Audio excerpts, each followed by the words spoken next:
I'm with Dave Landau, everyone. Welcome to Walk-Ins. Welcome. I think it should just be the new show. I'm still trying to gun for us having a show together. Oh, I'm down with that. We should have a morning show, but a fake morning show. Yeah, we should pretend that we should have the coffee cups and the suits. And it wouldn't be in the morning. It would be at 4:30 in the afternoon. Yes, but it would be as if it was the morning. Yes. It would still feel like the morning to us, just not to the viewership. We'd be like, good morning. They're like, we just got off work. I'm glad you feel like it's early. I'm glad you guys are just getting started with your day, you degenerates. And that would be our audience, degenerates. Yeah, that's who we need. Yeah. Oh, it's who we appeal to. It is. It's already our audience. Yeah.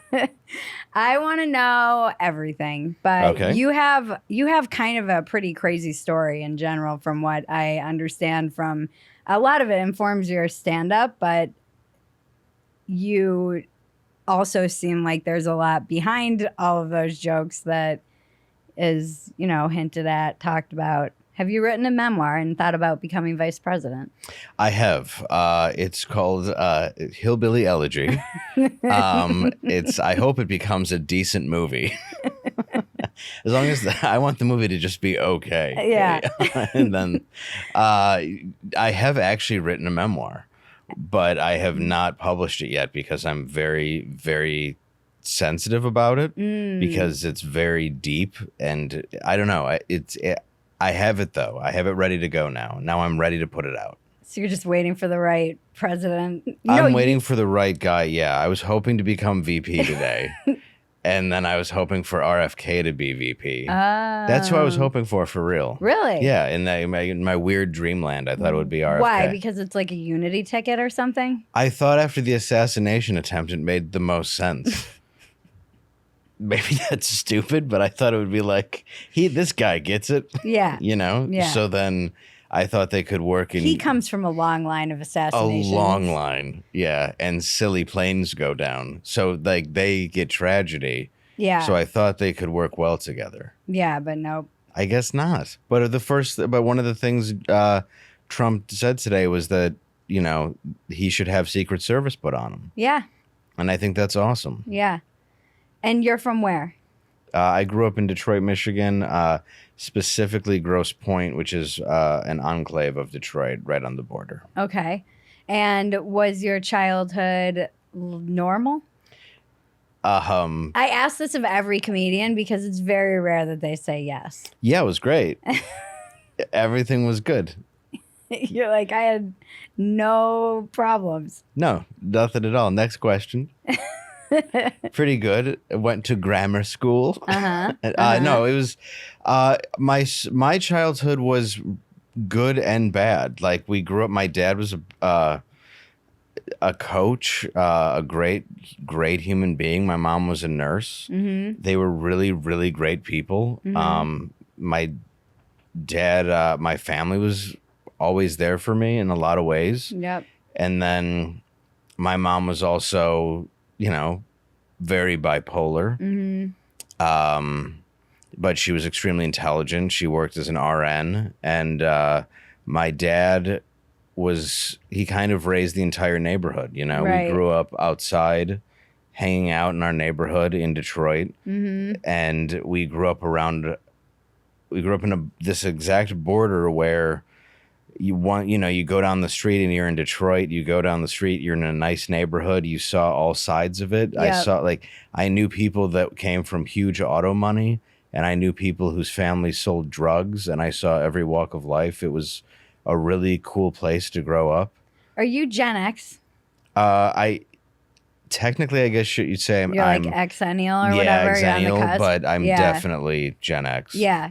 Yeah. So but you grew up outside riding bikes and everything. Yeah. We were very rarely ever indoors until we had Atari, then Nintendo, then Super Nintendo for a second, but that was about it. And then by the time we went into high school, my dad had served in the Army in Vietnam, not by choice. They drafted him. Oh yeah, they drafted him. Mm-hmm. And while he was there, he got Agent Orange. Wow. Poisoning. And what he did was he went on, he served, I forget what gun he mastered. It's on his headstone. But after he served in combat, he stayed on as a medic because he had a few college degrees. Okay. My dad was like an all-star football player too in high school, and he went on to college, and he ended up getting Agent Orange, and that's when my dad got really sick. And the VA was great; they gave us nothing. So my dad, we like when we were young, we didn't have much, and then my dad worked really hard to where we had a lot. And then when we were about 13, we started losing everything because my dad was getting these crippling like migraine headaches, and it turned out he had a soft cell sarcoma brain tumor in the back of his head. And the VA was like, "What's Agent Orange?" So he had to go around the country, usually Boston, Harvard Hospital, and start paying out of pocket to have brain surgeries. So he was wearing like a metal halo in his head, all kinds of stuff. And my mom was trying to raise us. At the same time, we had a babysitter for when we were young who would come and stay with us. My grandma, who was a recovering alcoholic, she also had a lot of pills, so we had a few things in common. But were you already taking pills? Oh yeah. Okay, we'll get to that. Yeah, we can start on the drug thing right around 13 when my dad started getting sick. Not that it was his fault. I mean, all my friends were doing them. We had older brothers. I mean, the first time I saw porn, I was like 8. You know, because our friends' older brothers were like, "Look at this." Right. And I thought 2 women were sharing an ice cream cone, but I couldn't figure out why it wasn't melting. And then I realized it was a man's penis. And I was like, "What?" And I went home and I'm like, "Dad, these 2 women were licking a man's penis." And he's like, "Where?" And I was like, on a TV. And he's like, I've never heard of such a thing. Like he didn't answer any of the questions. He just didn't know what to do. Yeah, he's like, "I don't know." He's like, "You should ask your mom when she gets home." Because she was a nurse. He figured she might have a better answer.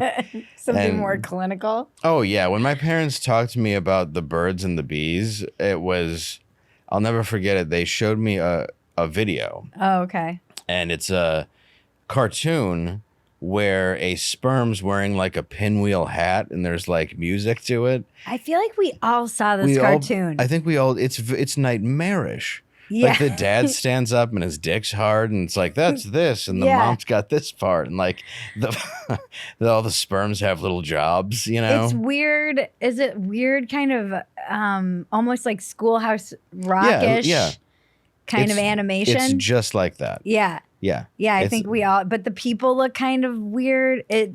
It's almost like Rugrats meets Schoolhouse Rock. And then I feel like we all, for some reason, saw this weird animation. We saw that, and then shortly after we watched Philadelphia. So like I learned about sex, then watched my favorite actor from Turner and Hooch die of gay AIDS. So that was They took us to see that movie in a theater. Really? And I was probably 14. So I'm a couple years older than you, I think. So I was around 14. Yeah, I was probably 11. And we laughed through the whole thing. And people were getting so mad. But I'm like, what do you expect? Like a bunch of 14-year-olds. How do you expect a bunch of adolescent just coming into their sexuality? Boobs are sprouting, hormones, like driven teens that you take to this horrific movie. It's so heavy-handed. Have you watched it lately? It doesn't hold up at all. You have like Jason Robard sitting around like, "How do you make a gay guy have an orgasm? You throw a pint of ice cream on his back." And they're like sitting around a sauna. Oh, God. And you're like, here's something that never happened ever. Like a business meeting. It's not. And then it's just him dying at the end. And none of us knew how to process it or anything. It was like, I feel like that was our generation just kind of assumed if we had sex, we were going to get AIDS. Well, all you learned in school was you saw mutilated genitalias from diseases. You were like, here's a slideshow of genitals that have been ripped apart by something purple and red and the name of the disease. And then we went and saw Philadelphia. So it's like, enjoy procreation. Everything's going to You're kill like, you. why aren't people having kids? You're like, exhibit A. Yeah, because this is what we learned. Yeah, it's shocking that the trend has stopped when our entire childhood was based on death. I actually don't think enough people have pointed to this. It's like Freakonomics, you know? People are like, oh, it's because it's expensive. It's because of this. It's like, no, this is a generation that came of age and then saw Philadelphia. Exactly. Well, then you had Magic Johnson, who, when you look at the timeline, he didn't get AIDS that freakishly early, and we were still like, get him off the court. If he skins his knees, he's going to kill the whole team. Yeah. We were completely obnoxious about it as a culture. Yeah. And we're like, well, look at the mosquitoes. Don't go outside, kids. Like, it was the biggest overreaction. And then you would see those made-for-TV movies where the kid got the blood transfusion, but then he lived in the attic and would look outside at kids riding their bikes down the street. Those after-school specials were so fucked up. Horrifying. They'd be like, who's that? They're like, that's the Masterson's house. He's got the AIDS. And it's just this little kid like waving from the upstairs because the parents just like slide toast under the door for the kid to eat. It's horrifying. Like, why isn't this generation procreating, guys? We're like, okay, let's sit down and show you this slideshow of how we learned sex. Not to mention Philadelphia. And then all of the after school specials that were like, oh, if someone flirts with you, you're going to end up in a cult. Exactly, right. Yeah, exactly. Yeah. There's nothing good about how we learned about this. And you're wondering why we're all disturbed. Yeah. Yeah. Oh, man. Yeah. I'm drinking Red Bull with a straw. Yeah, I'm messed up. That's all right. It's better than snorting things with a straw. It's true. So you started doing drinking and drugs and all those things young. Do you think that if your dad had been around, you wouldn't have gone a little wild? What's your kind of thought on this? It's tough to say because I was very... You have an older brother? Twin brother? Twin brother. And do you have any other siblings? No. They were very two and done. Yeah. My dad had jet black hair when we were born, and like 8 months in, he looks like Leslie Nielsen. Like, he just looks like something bad happened to him. And it wasn't the Agent No, Orange. It was you twins. guys. Yeah. It's tough to say. My mom was... I mean, and my mom was a very good person in a lot of ways. And the other stuff I've forgiven, mental illness is a thing, a very terrible thing. And I didn't know who would be coming in the room. Yeah. So my dad would be at work a lot of times when she would be abusive. So I didn't know how to cope necessarily because it would just depend. I didn't know who I was coming home to. If the house was very dimly lit, and she was watching like Murder, She Wrote, I just kind of knew I was going to get my ass kicked. So even to this day, I just associate Angela Lansbury with physical pain. That's really funny. Isn't she the one who has that crazy story about moving her daughters to Ireland because one of her daughters, is it Angela Lansbury? Might be. Can you look this up for me, Justin? I do know that town, though, had the highest murder rate of any city. I feel like it might have been her. She moved her kids to, one of her daughters got involved with a guy and she was like, I don't like this guy at all. He's terrifying. And literally moved her kids to Ireland to get them away from like Hollywood and the whole scene. And then it turns out it was like Charles Manson. Oh, I think that was her. Yeah. Yeah, that was her? Okay. Yeah, that makes sense. She did know a thing or two about murder. Yes, she did. She knew how to spot it a mile away. That's a crazy story. When I heard that, I was like, go, girl. Good for her. Yeah. Yeah. Talk about like protecting your kids. Oh, yeah. That sucks, though, that you associate it with. Well, my mom was a candy striper at the age of 13, which she worked in mental hospitals because she liked helping people, and she came from her own issues of abuse and stuff. So she saw at a time where lobotomies, people getting electroshock therapy, and that sort of a thing were not uncommon. Right. So she was kind of terrified, I think, to ever admit that she had a mental issue because she saw the way that it was treated for so long. Right. And she was very smart, so she knew how to talk her way out of it. So so if I came home and the windows were open and she was smoking, because everybody in medical care smokes, Still. I knew it was going to be fine. But it was just I always had I was very tense and anxious as a result of it, and as a result, there was always a part of me that wanted to run away because I kind of escaped into drawing and movies and art, when I was young. So there was always an escapism sort of lever in me. Yep. So I think I would have done drugs regardless. I just Yeah. don't know if I would have done it to the magnitude that I did. Right. But I became very, very, I don't know if the word is obsessed, but I became a very severe addict where I know I was trying to kill myself one way or another with them. Yeah. It became Like what age was that? starting at 14 up until 27. Uh-huh. And then did you get sober at 27 or did you just stop the hard stuff? I got sober at 27. Okay. I relapsed a couple times on alcohol, but other than that, that's when I got sober. Okay. And did you go to rehab or anything? Several times. Yeah. Court mandated as well as sent myself. Mm-hmm. Was the one you sent yourself, was that successful? No. No, the first time I was sent, I told a story about it, and this is not happening. The beginning of the story is separate from what really happened. The beginning of the story, I talk the werewolf story. The werewolf yeah. story, yeah. I talk about where I bonged a fifth and fell through a glass table, which did happen. I was 16 and I was eating rice at Eastland Mall in Harper Woods, Michigan, and it wouldn't stand my fork because I was shaking. So I got in my car and I drove down 8 Mile to this place called Piccadilly, went in and bought with my fake ID, and I bought a pint of Bacardi Limon, and I slammed it driving back down the street. It was such garbage. It was such garbage. Yep, and I slammed it and my hand steadied. And I sat down and I was able to finish eating the rice and this Asian food I had. And I was like, oh, okay, I think I have a problem. So I should probably remedy that with drinking every morning as opposed to getting help. Right. So that story I added because at that point when I did that show, I wasn't really comfortable talking about that.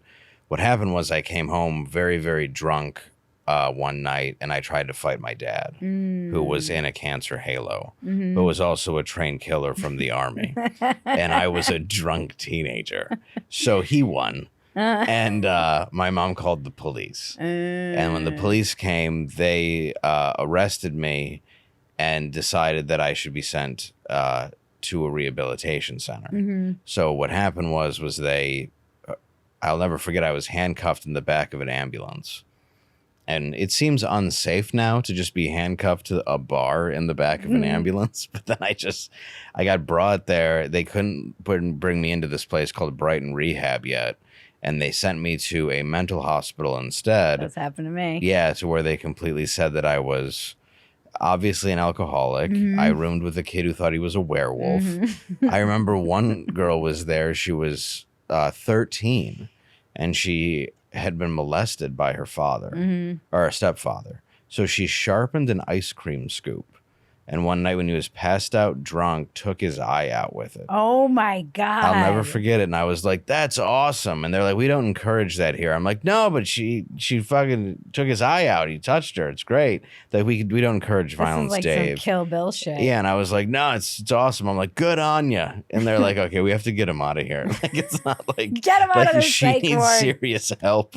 And he's saying what a good job she did. I want to know where she is now. She was. I thought it was an amazing story, and I'll never forget that because obviously he woke up, but he was so passed out drunk that she was able to get this like sharpened ice cream scoop into his head. That's crazy.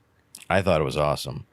And after People that, don't really know how crazy psych wards are. this was a juvenile psych ward too. Okay. That I was in. I was in an adult one, but I was like 18 or 19. So I was like the youngest one in there, and it was same thing. Like I was kind of waiting for, well, my parents didn't know where to put me, but they had a lot of experience with the mental ward. So they just brought me there because they'd been there. And so they're like, we'll just go not to a rehab. We'll take her to a mental ward. And they put me in there, and I was there for like 3 or 4 days. But it was kind of there where I was like, oh, I'm crazy, but I'm not crazy. Yeah. Oh, there's levels. There's when you go into a room and a guy has 4 other people with him. Mm-hmm. There's people that just are constantly I had to kick heroin in a mental ward. You kicked heroin in a mental ward? Oh, that's a mess. Oh. I've only seen heroin get kicked in a rehab, and they it's a should mess. have put me in a rehab. It's actually better. They would have done like, drugs, and they have stuff. It was just cold turkey in a rehab. Or in a mental hospital? In a mental hospital, I mean. Oh, that's not a good place to do it. No, there was an old lady. I'll never forget it. The girl who I shared a room with was a cutter, of course. And there was like, yeah, obviously. There was this old lady whose name was Fern. I will never forget her. She was very old, like too old to be in a mental ward. I was like, why isn't she in like a home? Because it seems like everyone's crazy in a home, at least a little bit. And you're kind of too old to like do anything. It was weird. She was elderly, and she would be like, oh God, she shared the wall with me. She'd be like, oh God, let me die. Oh God, let me die. This is, mind you, is what my brain is saying while I'm kicking heroin. Yes. And I have I was like, am I hallucinating this? Or is this actually real? And then she'd start a coughing fit, like just like coughing fit where she'd be like, ah! And you're like, oh God, she's gonna die. And she'd be coughing into a paper bag, and then there'd be silence, and he'd be like, thank God she's dead. Like, he listened to her, and then she'd be like, oh God, let me. It was I called my ex-boyfriend. I was like, get me the fuck out of here. I'm losing. Oh my God, it was a nightmare. I was just like, literally kicking the walls, sick. The girl next to me is like mad she can't. Just hearing your voice and that voice saying the same thing. Oh God. It's the worst. So but then I remember going to when I could finally come out of the room, they made me go to like the little group sessions, and it was like people talking to plants and some guy, I sometimes think he saved my life because he was a crazy schizophrenic who was talking to ferns, and then he would kind of come out of it and be lucid as it happens. And he was like, oh, you're a heroin addict? You're not. He's like, you're not even 21. And he was, or he's like, how old are you? And then he's like, you don't stand a snowball's chance in hell of living to 21. And I was like, this fucking crazy guy. It's encouraging. But I was like, it created some kind of like defiance in me. It's good. That I was like, this fucking crazy guy, I'm at least living to 21 just to prove this crazy guy wrong. The only At least. The only kid I remember who I got in a fight with was besides the werewolf guy, was after he left, they brought in this kid who takes his shirt off and his back says "Bout It," which was a Master P song. Oh, Jesus. And I was like, you're probably going to regret that. He was like a teenager. He's like, my mom let me get it. And I was like, yeah, but you're going to regret putting Bout It on your back. And he's like, why? And I'm like, well, because it's fucking ridiculous. Like, why would you do that? It's Master P. And he's like, he got so fucking pissed. He's like standing and squaring off on me in this room. And I'm like, all right, I don't even know what you're in for. I just was trying to inform you that you shouldn't get, it is too late, but you have Bout It tattooed. I wonder if that guy is there's no way he's not dead from an opioid. I think of so many people that I was in rehab with that I remember that I'm like, where are they now? Dead. They're all dead. 90% fentanyl deaths. One woman was like so brilliant. They ended up this is the reason I became afraid of meds, was because everybody got kind of over medicated to the point where they were like drooling. Oh, I got an antipsychotic that made it so I couldn't think. Oh, yeah. I stopped taking it. This woman was like kind of a genius, and she was one of those crazy, she had like filed her 2 front teeth and was really into witchcraft and all that stuff. And she had electrically wired a dollhouse that she built, and it worked. Like every single little tiny room had a little light switch that worked. It was banana. She was like a genius. Yeah. And then she started thinking that all of, they were like monitoring her and over medicating her, which they were. Yeah. Yeah. I'm like, well, you're not wrong. And then she was just in a wheelchair and couldn't. It was terrifying. There were several Satanists in the rehab as well as the mental hospital. I do remember that. Mm-hmm.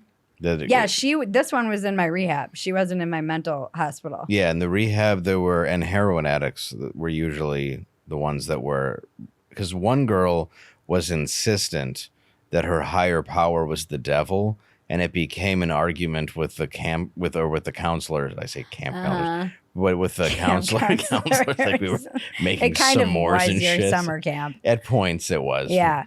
When like they'd let you have sandwiches, but then immediately you'd start watching a horror movie and they'd cut it off. But yeah, I remember one girl was like, Satan's my higher power. And they're like, could you just have any other higher power? We appreciate you taking the value, like they're trying to be nice, in a higher power. But could it be anything? Like just the meetings could be your higher power. No. And she's like, no, I need it to be the devil. And she had like a pentagram tattoo. And I'm like, I don't think it's going to stick with her. Yeah. She's dead too. Oh, no doubt. There's no doubt. Everyone's dead. Yeah, like the guy who roomed with me would run over to the adult rehab and take all the cigarette butts. Oh, yeah. Oh, yeah. I learned, Which we would go on appreciated, lockdown, like the whole house, because it was a halfway house, so there were different levels as you kind of got more sober and you didn't do anything messed up. Ours was you got your street clothes back. Okay, yeah. That was it. Eventually, we got, this was after being in a lockdown rehab. And then then this was like the halfway house where some people were there for a while. I was there for like 7 months because I didn't want to go home. And I just like conned my way. I said I could play dominoes, which I couldn't, but it was the only way you could get cigarettes when the whole house went on lockdown because we would all just start betting cigarettes. And so I just was like, yeah, I'm in. I know how to play. And I did not know how to play. And they all knew it.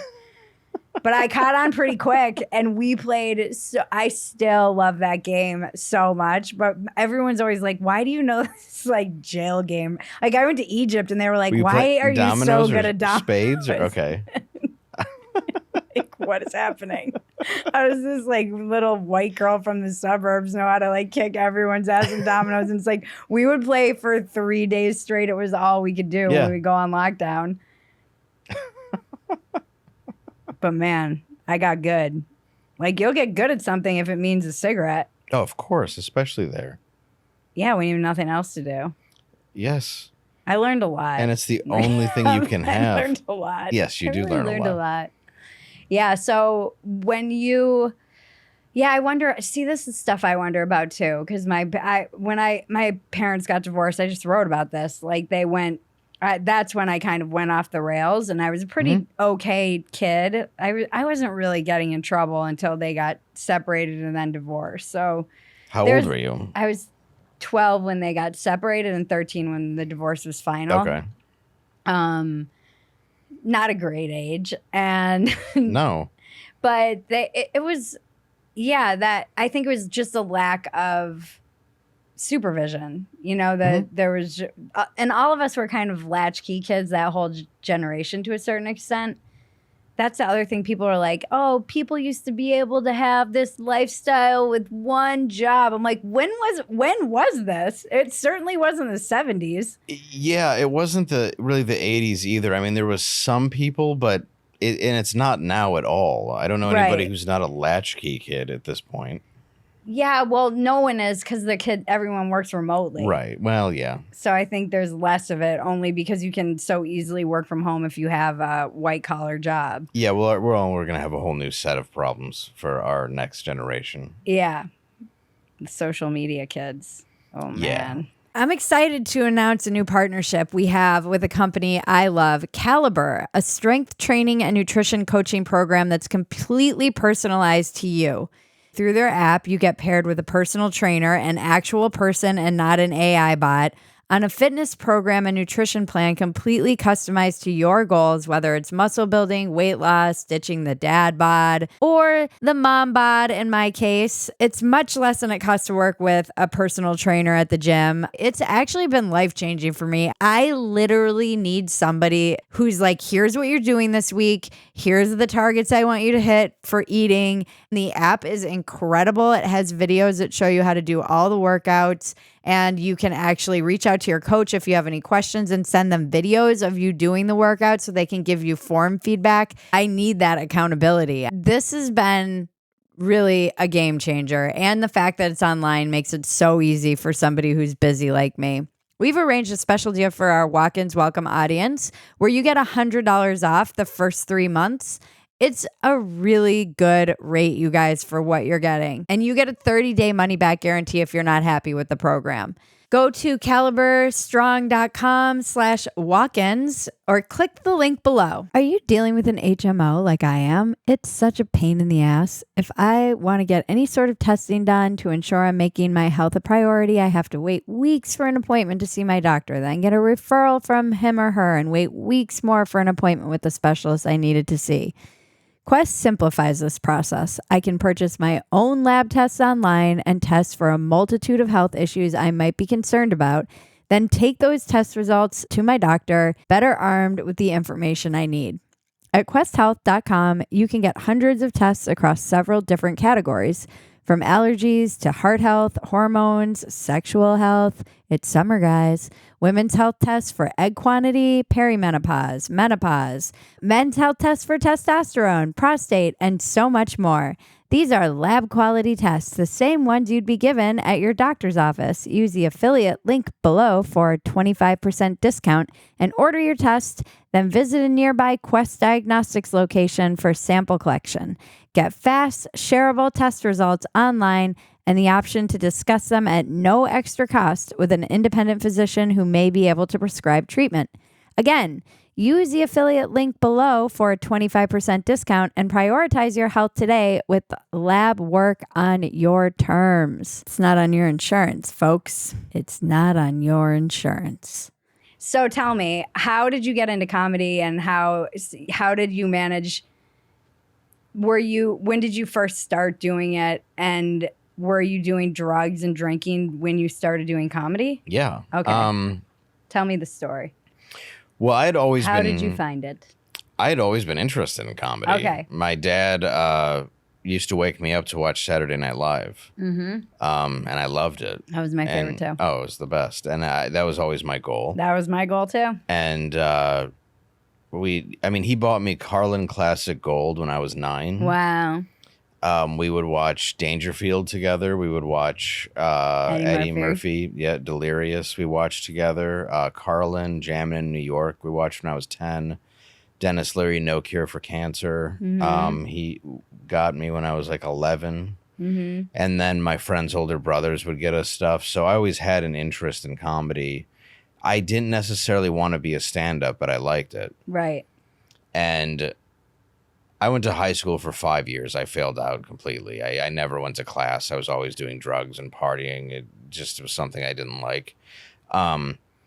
But my dad told me about a place called Second City. Oh, yeah. You have a stand-up routine about your twin brother graduating. Yeah, my twin brother graduated in 4 years, and I graduated in 5. I had to go to my twin brother's high school graduation party. So awkward. Which everybody just looks at you like garbage. And my mom was really just like, she got a cake with both our names on it and then just smeared out my name after a little while, just like praying that I would somehow magically graduate. Mm-hmm. Like I never took my SATs or anything, like the things you're supposed to have to graduate. I just think they somehow pushed me through in my 5th year. Yeah. Because I still didn't meet. Did you have to take your SATs to graduate? I think so. Oh. I could be wrong. I thought you just had to take them to go to college. Oh, then they did. Well, I still went to a community college. Yeah, I don't think you need them for community college. Apparently not. Because I fit the credentials. Yeah. Because I wasn't going anywhere. Yeah. I had a class where I had drove the teacher insane, and then a new teacher showed up for a minute with penises, drawing them all over the place. Long story. But I used to actually get This really. is my favorite stand-up of yours. One of Thank them. you. Yeah, the penis master. Oh my God. Well, this other class too, we had a sub for a while, and I used to like let off firecrackers in the class, and then I would throw whippets at them or whippersnappers, and we would sometimes smoke pot in the class, and you try to figure out where it was coming from. But we had this new teacher, and she would actually like laugh at stuff, and she stopped me one day, and it was something my dad had mentioned too. It was Second City. Oh. And she goes, Dave, let me talk to you. And I go, okay. And she goes, you're a dick, but you're funny. And she But goes, you can make a good living. yeah. And she goes, have you ever heard of Second City? And I said, yeah, my dad mentioned it. And she goes, well, I am an improviser. I take classes downtown at this place called Second City. John Candy opened it in 93. You should consider it. And I'm like, yeah, I've heard about it. You know, this is, I think when I was a senior, it was because my dad was still alive because that's when I started. And I said, okay, I could look into that. And she's like, just please find an outlet for it because I can't actually teach a class with you behaving the way you do. And I was like, okay. And she's like, and I like your drawing too. Like, cause I did this whole, it was Dante's Inferno thing, but then I hit a cock in every single square of it, like where like one of them, like in like one of the things, like the guy's foot was a dick, and then in the next one the boat was a cock, so it wasn't that hidden, but she still gave me an A for effort. So I immediately printed out an application, which I didn't know if you really needed it or not, but I ended up signing up for the classes. Nice. And how old were you? At that time, by the You're time like I ended 20. up going, I was 25 at my fifth senior year, my eighth senior year. By the time I ended up going into the classes, I was 19. Okay.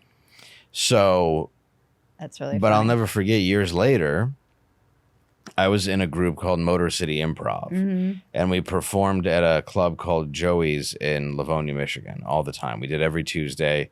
Standing room only shows. They were always fun, and I loved it because I would get to do stand-up for like 10 minutes at the beginning, and I would do stand-up every Monday and Tuesday.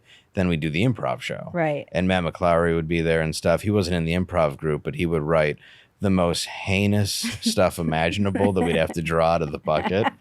Some of the stuff I couldn't even read for us to do. But I love Matt. he's the best. I love him so much. Yeah.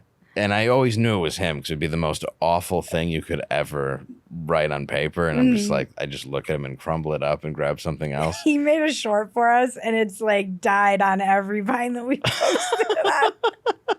Is it really? And I'm like, I love it. I love that it's like people just, even the algorithms are like, nope, too much. Yeah, too much. He's done that with a couple of mine. Either they'll explode or they'll be like, this is way too far. Yeah. And I don't care because I know it's good. Like, bitches love abortion and the Barbie font. I knew that's why he's great. I'm like, you're a genius. It's the best. I stand by his work. Yes, I do too. Everyone needs a Matt. Yeah.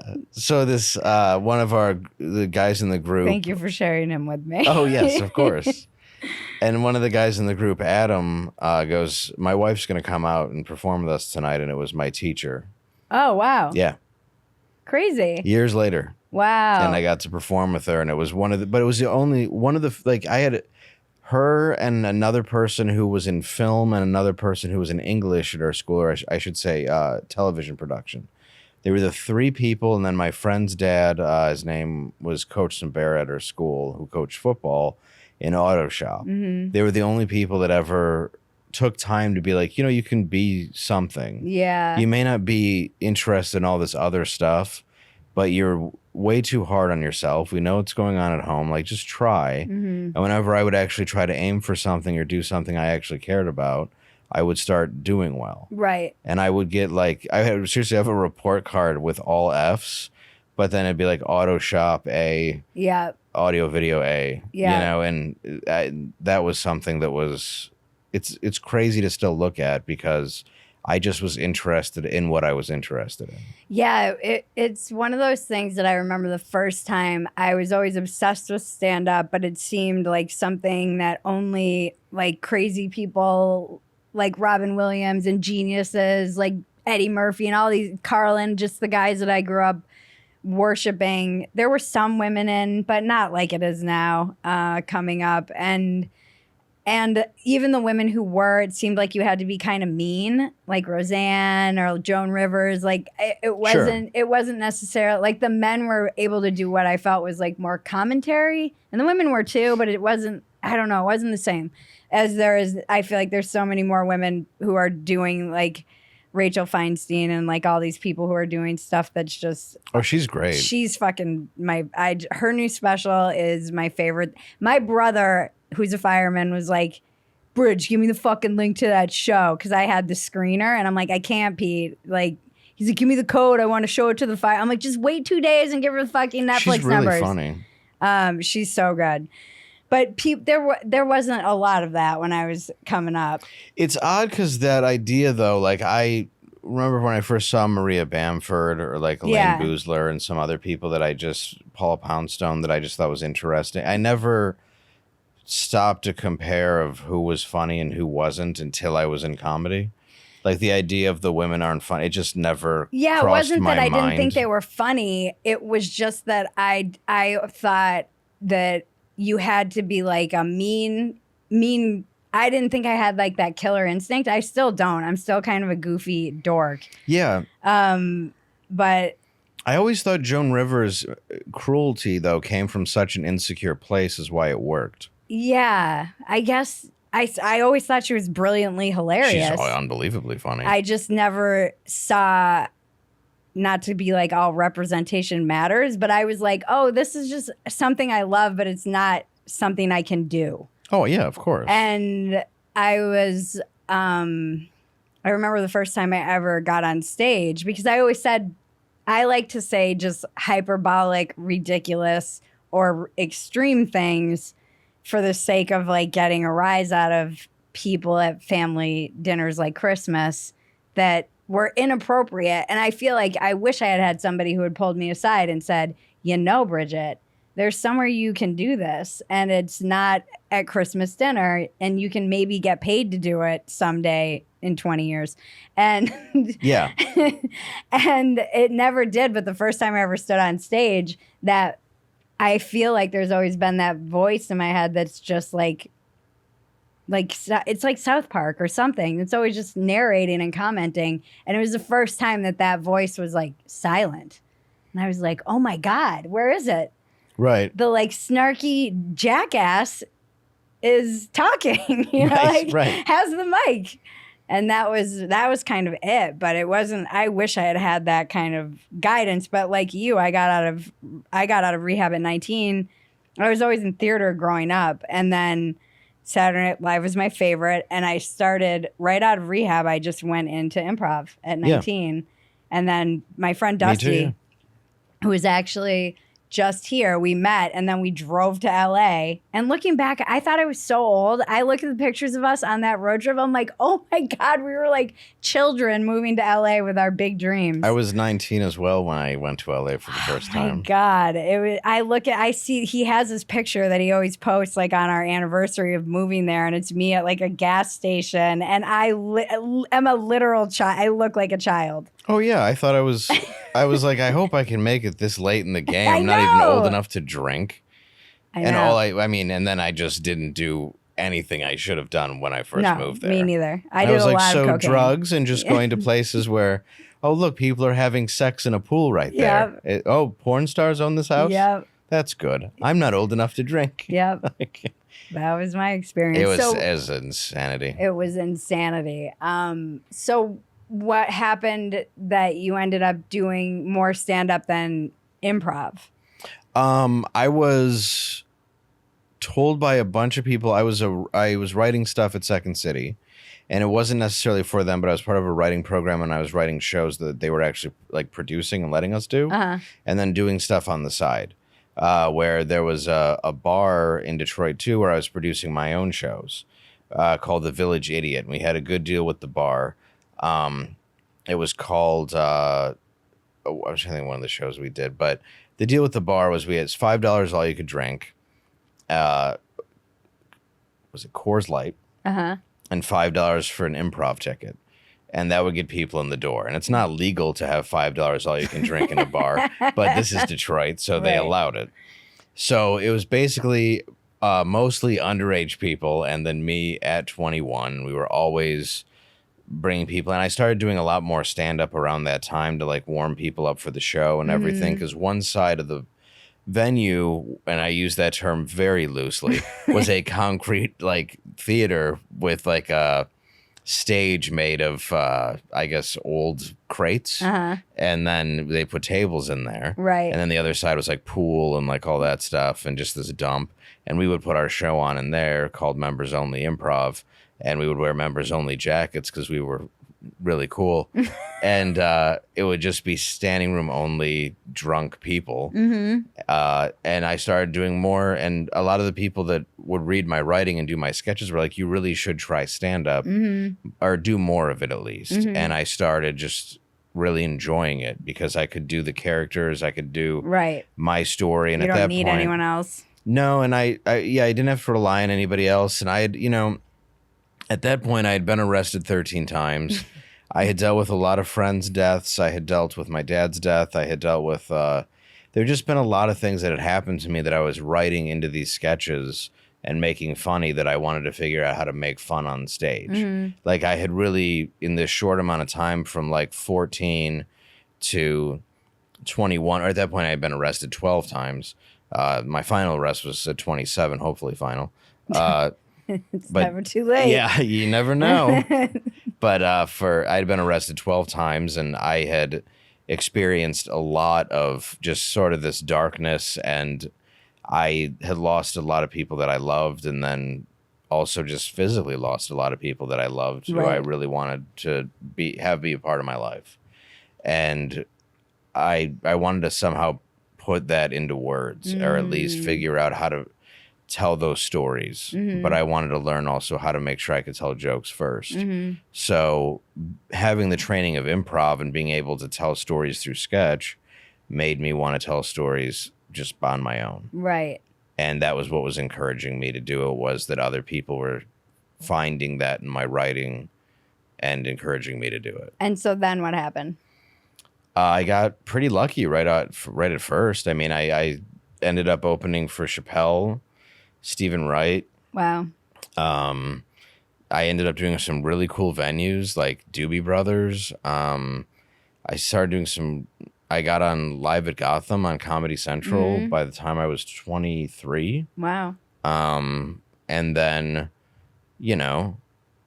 started drinking a lot because I thought I made it. And then I just started barreling downward. And then my career's been an up and down trajectory ever since. So you ended up, you've been doing stand-up now for 20 years plus? 20 plus years, yeah. And 2001, I started in improv, maybe 2000. So yeah, then I've been doing stand-up professionally for 20 years. Okay. And when did you start working in, like, you've been with Crowder and... Well, I started working with Anthony, the Artie and Anthony show, Artie Lang and Anthony Cumia, in 2018. Okay. Maybe 17. And then I went on... And they met you and just doing comedy? How did... Yeah, I got booked on the show. Okay. And then I did like 3 appearances and they made me their co-host. Okay. And then after that, I went on to... It became me and Anthony. And then after that, I went on to Crowder in 2021. And then I left that and started Normal World in 2023. Okay. And how did you end up kind of in that space? No idea. Yeah. I wish I could tell. I just, I was always a fan of Opie and Anthony. So I wanted to do their show. The booker, who really liked my stuff, booked me in it. Then I ended up on Crowder. Had no idea I was a white supremacist or a Nazi. But I found out. Plenty of people told me. I didn't even know I was a Republican. And then it turns out I am, I guess. And then now I'm on my own show on The Blaze, another hateful channel. filled with monsters. Filled with monsters. And then, yeah, I just ended up on that because they were the ones that liked the sketch show I put together. Right. But I can't really tell you how I don't understand how I got anywhere, to tell you that. I'm seriously a guy who got sober. I can tell you my story. I like to make fun of stuff. And my own voice is, I don't know. I just have my opinions. Yeah. But I can't really tell you that they're these unbelievably hard, solid opinions that stand in alliance with some side, because they're not. Yeah, I think the thing too is like there's all this guilt by association nowadays. Of course. And I feel like you've always been kind of like part of the funniest part. Funny. Thank you. As like, almost like a second person to people. I wouldn't say that necessarily about Anthony because he's got his own thing, but I feel like with Crowder, you were funnier. That's my personal opinion. Agreed. But it's like, do you feel like that has hindered you in any way, having to play like kind of the second to these people who are not as funny as you? Yes. I'm like trying to tiptoe around this. No, go ahead. I have to live it every day.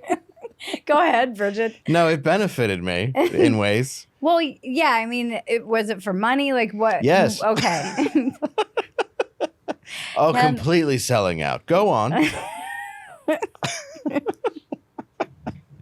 I don't know why anybody does anything. I thought that was the end game. Yes. Anybody who wants to call me out can tell me why they're doing a Gillette commercial. Yeah.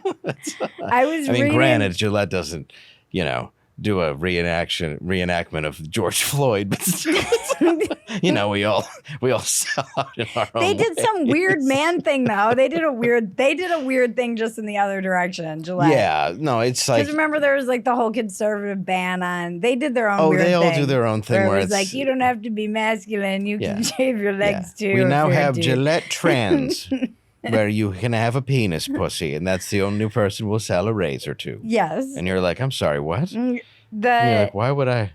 Yeah, I feel like it's all not. They don't. But it's a corporation. Yeah. And I was reading someone's Substack today, actually, and there was a gold commercial, like a gold. I thought it was a pull quote, like a William Devane Silver. It was like an advertisement for gold as like a pull quote, and I was like, "Holy shit! I am not at the level that these people are at." Like I was like, "What am I doing with my life?" Well, it was like, here's why Trump is like, his assassination was a wake-up call. Buy gold. Holy crap. In a Substack, though, like I'm used to it on... See, Trump bought silver, and we know. Actually, it should be a better ad for silver. It was just so wild to me. And I don't know, it was something seeing it it was just that medium that was like, it was somewhat jarring to me where I was like, oh, it was in the pull quote. So you are like, oh, is this a quote that Trump had or something? Because it's in that format. And then I was like, oh no, this is an ad in the middle of this blog that I'm reading. Normally when it's like sponsored Substacks, they're like at the bottom. Right. But whole new ball game. It was wild. Well, like with the Trump thing, I feel that it's bad. And feel free to call me out, to assassinate a president. I feel that if it's any president, it's a bad idea. Had it happened to Joe Biden, I'd be equally upset. It's not the assassination attempt. It's the gold ad in the middle of a Substack. Right. No, I agree that's worse. But what I'm saying is that this is bad too. Yeah. Right. No, I got you. I wasn't saying it's not bad. I'm not marching in Milwaukee right now. No. Oh, no, which I was just at. And I told everybody, I go, there's people checking into my hotel carrying Capitol Police bags. Yeah, you're like, I should get out. I feel like this is odd. Like, I even texted you that. I go, something weird's going to happen. And now it is. Yeah. It's the same as when I was watching... I feel like Capitol Police are like, is there going to be an insurrection? We're there. That's what I mean. It's like, I'm like, that's weird. Is this the capital of of Milwaukee? Like why are you guys here? You know, I don't know. It just seemed very bizarre. I feel that It's the same feds. of course it is. Like We're I at the feel, insurrection. yeah, we know exactly what they're going to be wearing. They're like, oh, now we've got to stir up the Dems. Yep, better do that. Well, I feel that the reality is it comes down to what happened to my dad. The government killed my father and took no responsibility for it. Mm-hmm. Later in life, my mom killed herself as a result of losing my father. Mm-hmm. They've since been like, you know what, we did do that, but since you guys are over 18 now, we're not going to give you any of the $4 million he lost that bankrupted your family and led to your mom's suicide. Bye. We got to send some money to Ukraine and other people. And to me, all we're seeing now is divide and conquer. Mm-hmm. All they want is people to go at each other over everything, and all this frivolous stuff. And even Joe coming out and people arguing about, you know, how he said, you got to put him in the crosshairs. The guy doesn't know what he's saying. He doesn't know what he's saying. It's funny. A lot of people were like, we don't know the motive. And I'm like, you don't? You don't really need to know the motive, do you? But it's like, and they're like, somebody tried to kill Ford, and it's because they wanted to impress. It would be funny if it was Jodie Foster again. Just, he just likes it because he looks exactly like her now. I guess it does kind of matter. Someone was like, what if it was like some Democratic woman who was like, if you kill the president, I'll sleep with you. It would be funny. It's just... It's just some guy who wanted to get laid. Kamala Harris has been sending him love letters. It seems like a crackhead set that shit up. I don't know. This has really benefited Biden more than anyone. Oh, if you look at anything though, where it's like there was just a ladder available there, like he could just crawl up it. It's so weird. There's 4 minutes of video of just people going, "Hey, there's a guy with a gun," and people going, "I can't hear you. I don't know what." Sorry. It's like, what is this, a fucking Mr. Bean movie? Like, how do you not see what's going on? I'm sorry. That was what. Have you seen the side by side that someone did of Trump talking and them, all the people being like, hey, it's like, like you said, 4 minutes of this. It's enough for somebody to go, I can look up. I'll look up for you. But nobody does anything. It's weird. And then you have this time where everyone just like everything runs rampant. Nobody believes anything. We live in AI. So when people are like, where were you? I'm like, I was texting Dave Landau and we were having a normal conversation. And then he texts me, Trump is covered in blood.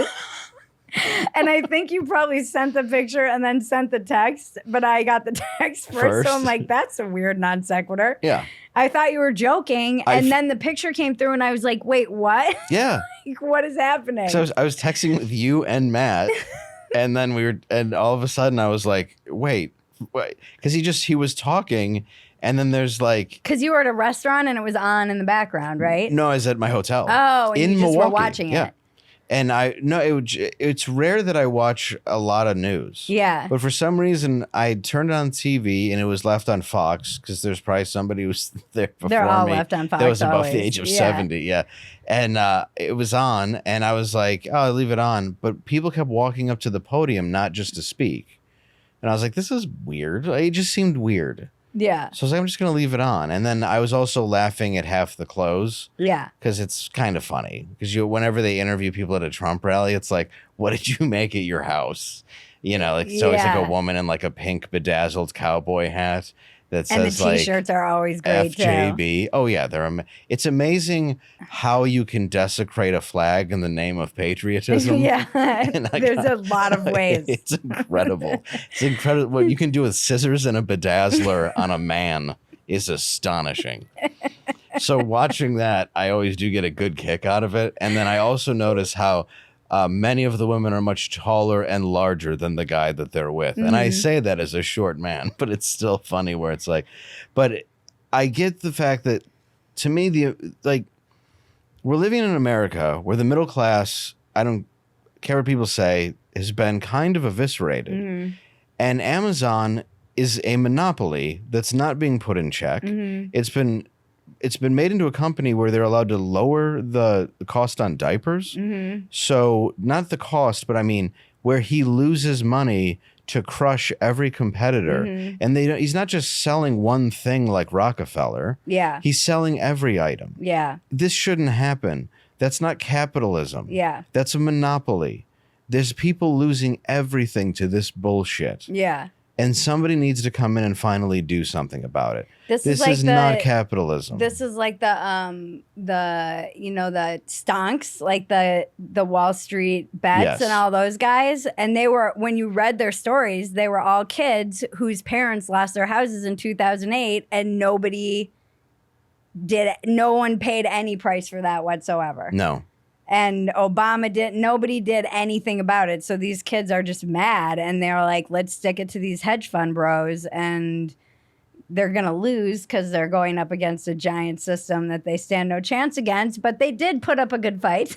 They did. And that's why it was even great to see AMC and see GameStop take out, or at least scare the hell out of a couple billionaires to let people know that you can play we can play against your own game. Yeah. You can see people invent crypto. Yeah. And people go after others because if there's not something to be able to stand up to this, we're just going to end up living in the same world as any other country, except a lot of the countries that are socialist or fascist, we get less time off than them. We're becoming a country that we're not supposed to be. And that's a very scary thing. Yeah. And that's not a liberal take anymore. Yeah.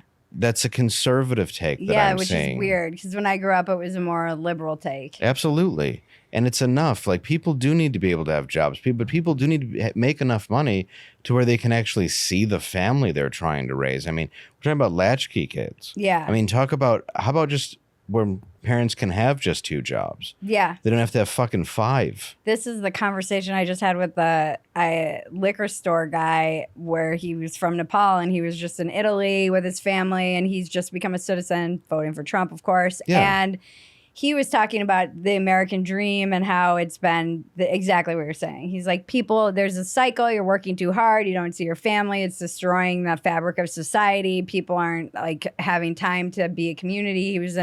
He's like, I was in Italy, and they were out every night in the square in this suburb of Venice, basically. And they were all out and just enjoying life and eating pizza and being like, bah!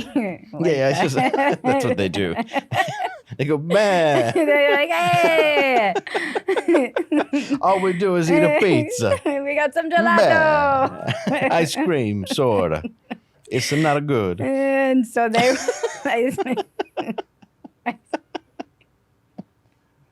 Bah. That's what our sheep say. I'm Italian. I have it in me. I'm half Italian. I have to talk with my hands. Oh, yeah, you just have. Huh? Hey. And yell. We're ridiculous. When my daughter sometimes gets very mad, she's like, it's just in her. She'll just start going, and like throw something, and I'll be like, that's the Italian. Yeah, that's your Nana. Yeah, that's the Italian. Sorry about that, honey. My husband will be like, what is this? I'm like, well, A, she's a toddler, and B, she's Italian. Yeah. She just starts cooking. She'll do that when she's 13 too. Bringing you Play-Doh food all day. You want more? Are you tired of wading through media misinformation, trying to figure out a news outlet's spin or bias on any given story? Ground News is the solution you didn't know you needed. Ground News is the most complete news comparison app. It lets you make sense of the news on your own terms by letting you easily compare how a story is covered by different sources across the political spectrum and around the world. Compare any news article you want, filtering it by bias, left, right, or center, by location, so you can understand how news is being covered around the world, and by time, knowing when the story was first reported and how the reporting has changed. I'm obsessed with these guys. I love their blind spot report, because you don't think you have blind spots, and then you see this report and you're like, oh, yeah, I had no idea that even happened. Start seeing the news more clearly, find out the truth, and stay up to date with what's going on in the world with the Ground News app. Use our affiliate link below to get 15% off. That's Ground News. Use the link below to get 15% off. Walk-Ins Welcome is brought to you by Phetasy Productions. We are no longer on a network. We are completely independent. If you love this show and you love what we do, we are asking more now than ever before for you to join us in our community at Phetasy.com. Become a paid supporter and help support the podcast that you love.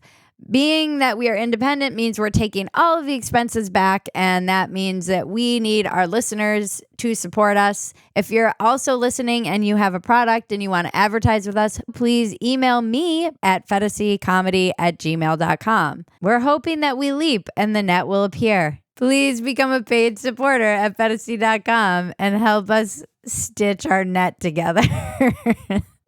Thank you. Yeah. So do you think that upbringing and all of your experience, did it lead you to kind of getting into the culture wars, or was it again just like I feel like I stumbled into them too unknowingly? Like all joking aside, like learning with Anthony and then with Crowder, I mean, Crowder did do things that I did admire a lot of the stuff that he did, and I didn't like a lot of the stuff that he did. I mean, obviously, but there were points that were made. There were people on the show. There were things that I didn't know about. Admired the way he treated his wife.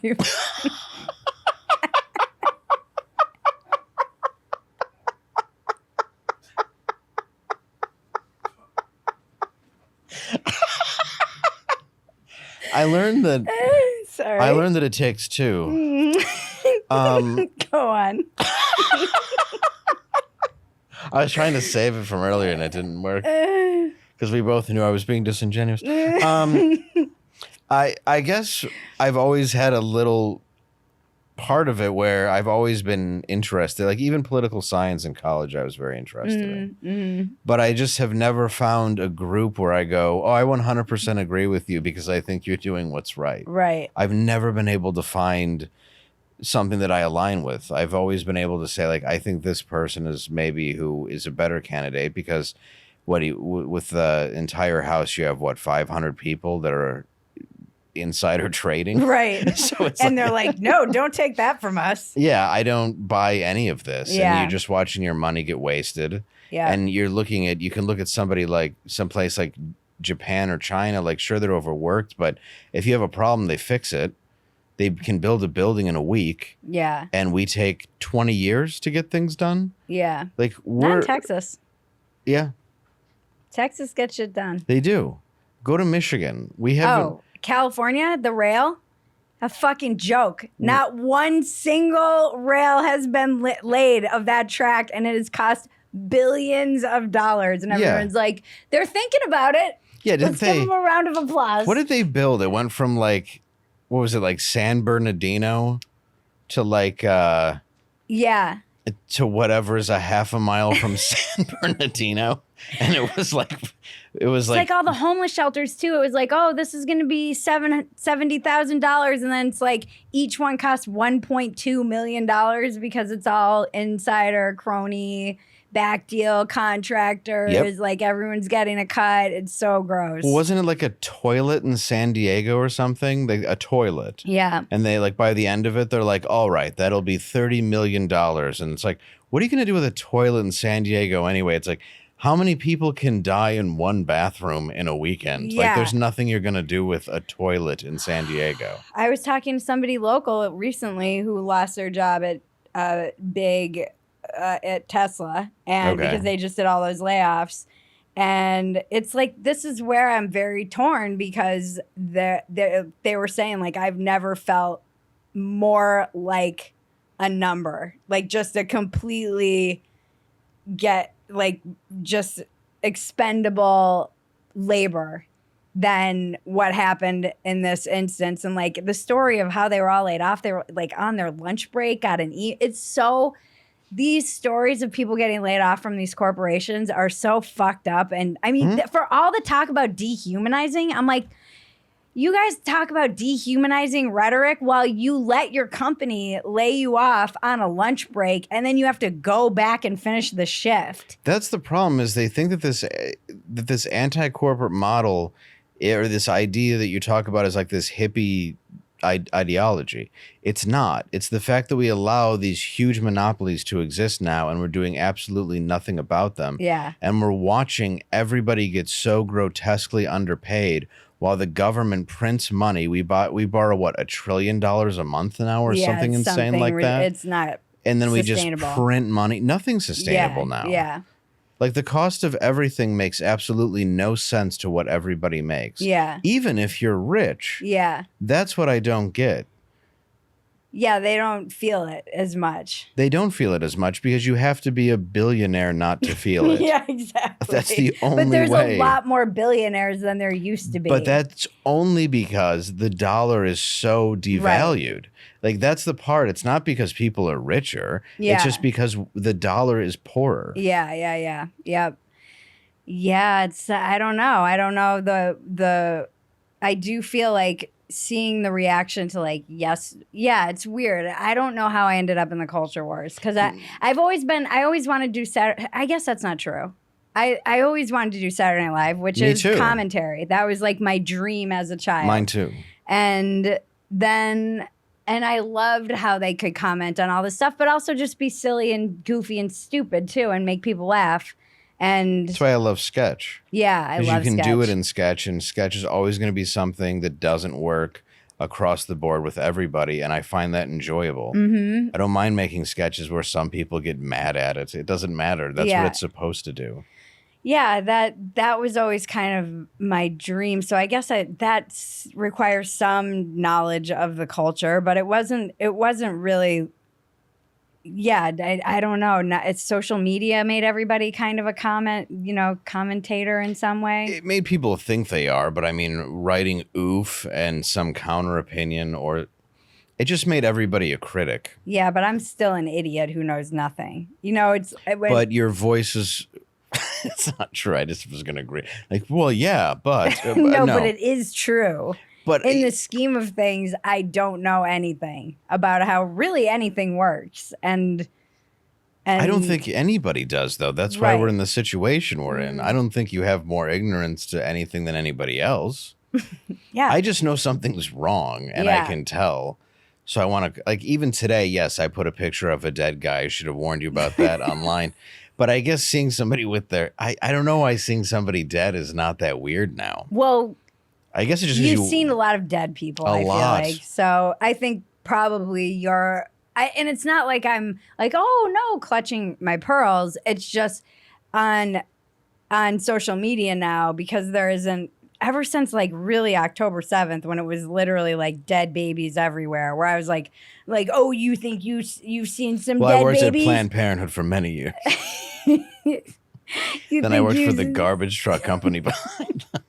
You think you've seen some dead babies? Well, here's some Palestinian dead. It was like a dead baby competition for a couple weeks. You think that's bad? You ever seen brown ones? It was bad. It's exactly. Disgusting. And I couldn't. It was just too much. But now it's just like I avoided those. I don't. Yeah. Now everyone's like, here's the blown out brains of, and I'm like, I don't know. I don't think this is what Jesse Kelly always says. He's like, because he was in the military, and he's like, 90% of you can't handle social media anyways, and you certainly can't handle all of the images that you're taking in on social media. This was like right after October 7th. Yeah. He was like, you certainly can't handle all the stuff you're seeing now just being live streamed and whatnot. You're not mentally strong enough and don't have the frame of reference. You have some experience with it, I guess. So. Yeah, and I just found it interesting because I think there's so much stuff going on with that assassination that it's like, was that the guy? Are you telling us it's the guy? I just don't trust anything anymore. But they don't make it, oh, you're telling me this. It's like, you don't make it any easier for us because this is the 20-year-old who's never been on social media and you can't get into his phone. Right. Like, oh, the FBI is having trouble getting into his phone. I'm like, we all know this isn't true. Oh, yeah. What was it was like the 20-year-old that they couldn't get into his phone a couple years ago. I forgot, and they wouldn't give government assistance. It's always so sketchy. Yeah, the Apple's like, sorry, we won't do it. And then some kid was like, you dropped my brother's pot charge, I'll do it in 4 minutes. And they were like, okay. And then the kid did it. Oh, yeah, I do remember the story. Yeah. But it's like, the only phone that the NSA can't seem to listen in on is this kid's. Someone online was like, I want whatever phone that is. Yeah, what does he have? The iPhone 24? Like, how did he get this in advance? Yeah, and look at the kid. And and everyone's just supposed to be like, well, that's weird. And it's going to drive people insane. And he looks like the most shooter I've ever laid eyes on. Like, you couldn't have found a central casting. Yeah, straight up. Yeah. Like, if somebody, there should be in the yearbook most likely to shoot someone in a mall. You do feel like some kid got convinced, like, no, you'll be fine. I swear. We're going to, they'll neutralize this situation before you get shot. Yeah, you'll be good. Look at your face. They'll tell the cops. The cops they'll come arrest you. It'll be fine. Yeah. And he's like, oh, you sure? Yeah. You'll be able to walk right out of there. Nobody's going to look at you and assume that you would shoot anybody. You don't at all look like a kid who's been bullied every second of his life. Oh, God, it's so sad. He looks like if I was him, I saw him and I felt bad, which I know most people didn't. But it's like you look at him and go, well, yeah, I mean, this kid had to be hurting. Yeah. There's no way you can look like that and not be hurting. Ugh, it's just so bad. It's bad. It's. I mean, I know sympathy for the devil or whatever, but it's like. But it's just something leads you to going to that. drive people insane. This kind of stuff This has been why, even though I want out of the culture wars all the time, I'm like, no, I've got to stay and just be able to laugh at all of it. You have to. Because otherwise, we're going to go. I was saying this with Maggie on the way here. I'm like, I don't know. Because I'm like, I want to do a segment on our new show that we have behind the paywall where I just read tweets in the way that I hear them. Because this is the thing about Twitter. I'm like, I don't think everyone reads them in whatever way they're hearing them. Right. And I hear everything in the like, I'll put a jihad on you too. Like David Sachs had this tweet that was very like, JD Vance is the best person for America. Like it was just very like, God bless JD Vance and God bless Trump and God bless America. I'm like, how can anyone take this seriously? But people read that. And I do think people really want to be inspired. They want someone to feel like they're fighting for them. They want that like fight that, Trump put up his hand and was like, fight. And people really want to feel hopeful. And they'll look anywhere for that. And it's not the guy who can't read a teleprompter who's inspiring that. I do think JD Vance, for whatever people think of him, he understands us. Agree. Well, what I liked, honestly, why I took a picture in the moment of Trump getting up, because my camera was there, was I was taking a picture of him in real time standing up and doing that. Because I'm like, you just got shot. Yeah. And you just stood up and did that. So here's where, like, Jaron and I have been talking about this, my husband. I was like, do you think, this is where I want to interview guys who have been under fire, is because Jaron is obsessed with the military and he's studied a lot of this stuff. And he's like, I've heard these guys talk, and they talk about how you can't know what someone's going to do until they're actually under fire. You can try and train it out of them, but not everyone's going to react the same way. And everyone's like, that's just his natural sense of showmanship. That's his narcissism. I'm like, those things override fight or flight? I don't think they do. Is it that powerful? I think that's fight. Yeah, I think that's fight. That's what I liked about it. Yeah, it felt real. It felt he was up there alone for a bit. You know what I mean? Like, by the way those people around him reacted, I would have never thought that he would react like that. Yeah, in a million years. I was surprised by it. I was seriously. I thought he'd be like, "No, please, yeah." please. I'd be like, "Oh no, oh no, my hair! Oh no, please." Yeah, yeah. I really thought that it would have gone in a different way, but when he stood up and was like, "Fuck you." And still doing that when you 100% don't know what's going on, even though you've been cleared, but you've also been surrounded by people who really didn't do anything right away. I was like, well, that's a leader. That's what I said. And people were saying, someone said I could rewrite this. I should read it. They said they texted me. They're like, I should rewrite this and it will still be true. And it's like his call to like get up and fight in that moment was just an act of showmanship, which is like his true gift. But I'm like, I don't know. I've been in situations that are fucked up where where it has revealed to me who I am. Yes. Where I was like, oh, I was actually surprised that I would put myself in danger for someone else, or it was something that there have been moments where it's like, oh, I didn't know I had that fight in me because I had never been in those circumstances. So I don't know. I have a hard time believing that in that moment with all that adrenaline and bullets. Having a gun pulled on you, and I have a few times, is a very unpleasant experience. Yeah. I don't know what it's like to be shot. Yeah. But I know what it's like to have that happen. And it's like, I don't know. That reaction to me was real. Yeah. Yeah. That's how it felt to me too, but I don't know. I think people will criticize it because, okay, how many times are you going to be the president who was just shot in the head? Probably not many. So it's like there's very few people that are going to actually be able to live that experience. Right. And, and a lot of people were saying to me, the reason it's something I'm thinking about a lot is that it really forced me to examine my own biases.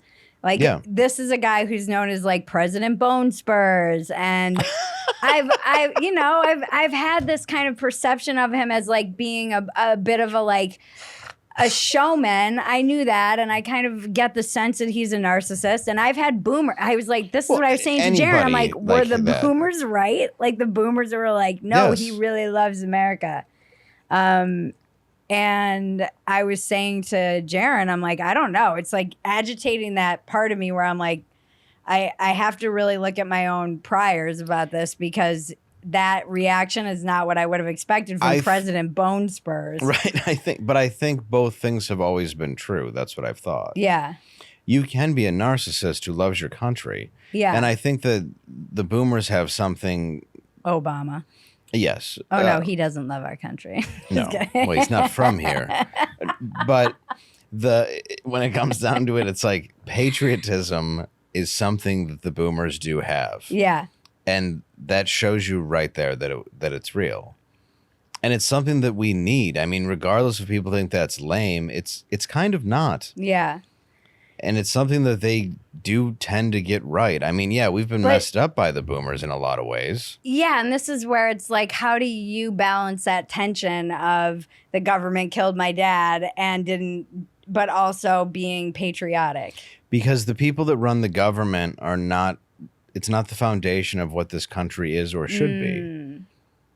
The people that dragged him into a war that we had no business being in the first place are the problem, not the things this country should be. Mm-hmm. What I love about America is what it can be, not what it is. Mm-hmm. And that's what I love about America, is that we can have these conversations, is that we can be everything that America's become right now that looks like poison is a problem. Mm-hmm. Us going at each other, right versus left, trying to make it look like we should hate each other, blaming the other side, blaming Biden for the assassination attempt because we were using words. It's all bullshit. Yeah. That's the problem. Like, there's people that do care, but the House, everybody who's making money, the insider trading, all that bullshit, the monopoly, the huge corporations, that's not what America should be. Mm-hmm. What I can separate is like when I was young and my dad coached us in baseball and the real America that it can be. Like the kids from Detroit who didn't have shit because my dad grew up dirt poor that he brought in and we played together. Mm-hmm. That's America. Mm-hmm. Like growing up with my friends was America. Being able to do stand-up comedy was America. Mm-hmm. Being able to go and watch my son play baseball and have a family and not be afraid of somebody, like other countries coming in and just destroying our blocks and bombing the shit out of us. Now you just need to worry about school shootings. Well, yeah, yeah, we do worry about that. Well, fortunately, our school has Detroit former police officers that are armed that stay outside of our school. So that makes me very comfortable because our school took a vote and we were all like, yeah, guys with guns that used to be Detroit cops. Yeah. Yeah, bring them in. Yeah. But to me, there is a beauty to America, and everything that we keep hearing about, like everything in the past that gets brought up, has existed forever with human beings. Yeah. This country didn't invent slavery. It didn't invent all the things that are wrong. Everything's existed for so long that it's ridiculous. Which is what the founders were trying to guard against. 100%. Like human nature.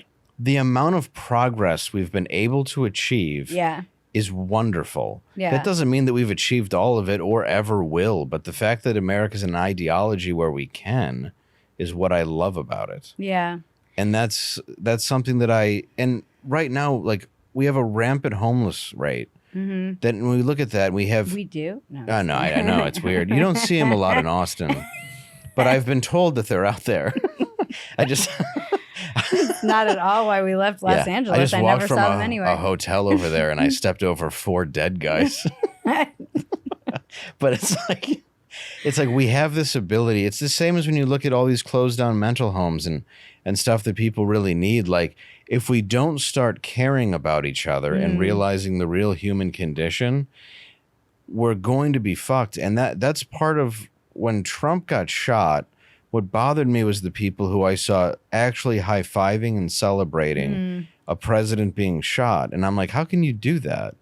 When it's like, if that happened to Biden, it would chill me to my... Yeah, exactly. Like, I can't imagine that happening to anybody. Exactly. Like, why would you ever celebrate that? Yeah, Jaron and I were talking about this too, how he's like, if this happened to Biden, I would be chilled to my soul and horrified. And I was like, ironically, there's probably more people on the left than on the right who would celebrate that. Like, weird, because there's so many people who hate Biden for being a genocider and all those things now. Well, yeah, when I pulled in even to Austin, all the people on the overpass with get rid of, what was it? Jews. Jews, genocider Joe. Well, my car said get rid of Jews, but on the overpass, it said get rid of genocider Joe. I don't want my car to get damaged. So, I don't believe it, but I just... Zionist. Yeah. I get called the Zionist on my show. Yeah, I do too all the time. Yeah. Which I'm not sure people understand that the Articles of Zion was a parody. It's not really important. There's no reason to explain that to them. But. So, where do you find yourself now? In life?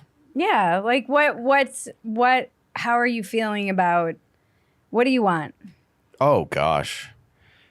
You've overcome a lot. My money back? Bitch, better have my money. Yeah, it's tough. You know,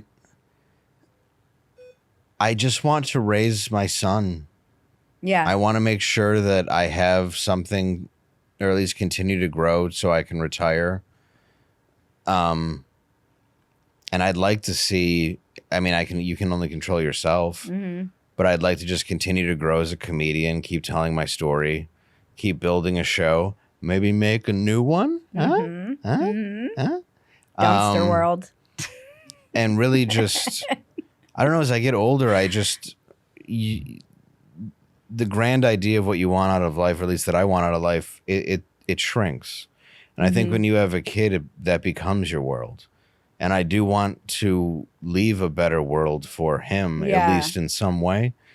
And that may sound cliche and grandiose, but it's true. I think this country could do a lot better. I do too. I think that's something that really was radicalizing for me, was having a child late in the game, because I could always view things with this, like I've said, kind of, snarky Gen X, like, I'm too cool for this, from the back of the class attitude. And now I have literal skin in the game. Like, I was like, shit, I'm going to have to care about what the school board is saying. Like, now I've got to care about these things, actually care. I can't just laugh at all of it. And there is something of, I had this moment when my first nephew was born. He was like 18 months or so, or he was about a year old when 9/11 happened. Okay. And I remember vividly this juxtaposition of us trying to process 9/11 happening. And it was the first time he went down this little like Fisher-Price slide that was in the house. And he was so proud of himself. And for some reason, I get almost as emotional thinking It's pretty about. rude of him to make it about himself. Pretty rude for this 13-month-old to do that. And I remember trying to be like, what is happening? And be like, yay, we're so proud of you. But this happened. The juxtaposition is hilarious. It's like fucked up. And my sister and I at that time were videotaping everything. So we have, which are horrifying tapes, our reaction to 9/11 on tape. We were like way ahead of the YouTube thing. We could have been, I should be a billionaire right now if we had actually followed through on everything we wanted to do. Yeah, I have tapes of us driving around I should put out. Oh man, they're nuts. It's nuts. And so we, just 2 days ago when this was happening, we were both, Jaren and I were trying to like process it. And she did something, she was riding her trike for the first time. And she was like, look, Daddy. And we're like, yay. You know, like, and that's awesome. And you're like, fuck, I need to like make this world okay for her. I don't want it to end in like thermonuclear disaster. And I want her to have a chance and have a good life and all those things that we can't control. But I'd like to do something to try and help while I'm here. Yeah. Well, my son, because he's 9, asked me, like, he goes, well, why did they do that? Is he a bad man? Did he deserve it? And I was like, what the fuck? Like, I was like holding it back, and I was like, no, he's a president, son. You don't, no. That's not, you know that. And he's like, you know, and he's old enough, but he was just kind of confused. That's a weird because he knew age. what happened, you know? That's like when we all saw the Challenger explode. But he knows that he's heard so many people talk crap about him. Right. That he's trying to wonder, and he's like, but because he knows that, okay, well, they're leaders, but people have said all these bad stuff, so he's trying to figure out, like, what did he have it coming? Yeah. Yeah. And I'm like, no, and I explained it, and he got it. Yeah. But it was an odd question because he was trying to put it together in his head because of all the stuff he's heard people just say that he's just picked up like a sponge, you know, from just being wherever he's been at and heard adults they pick talking. Everything. It's he's been listening to it. He's 9, so it's all he's heard his whole life.